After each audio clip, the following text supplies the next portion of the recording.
Pra, në paraqitjen e botimeve të Qendrës Kërkimore të Bioteknologjisë dhe Gjenetikës, ne bënim paraqitje të monografisë që kemi botuar në lidhje me variabilitetin gjenetik të kompleksit HLA, që ka rëndësi në realizimin e transplantave të organeve edhe të qelizave bazë staminale në smundjeve ndryshme të gjakut. Gjithashtu, studimi gjenetik i këtij kompleksi ka rëndësi edhe për distancat gjenetike të studiuara midis popullatës shqiptare dhe popullatave të tjera të Ballkanit. Dhe këto studime të kryera për herë të parë në vendin tonë vënë duke që popullata shqiptare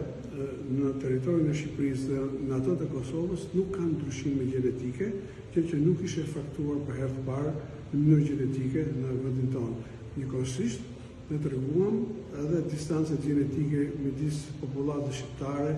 greke, maqedonase dhe bullgare janë shumë të afërta dhe të ndryshme nga popullatët e tjera që janë në Ballkanin Verior.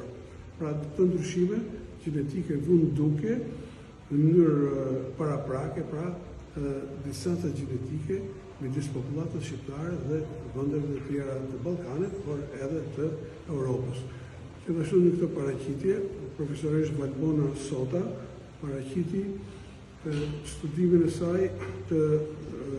inkorporuar në një botim ndërkombëtar që është bërë në shtëpinë botuese Springer mbi kultivimin në kultura indore të bimëve dhe rritjen e tyre në kultura indore për të realizuar në këtë mënyrë ruajtjen e biodiversitetit të bimëve në vendin tonë. Këto ishin paraqitjet që u realizuan në këtë sesion pra të librit akademik në Akademinë e Shkencave nga Qendra Kërkimore e Bioteknologjisë dhe Gjenetikës.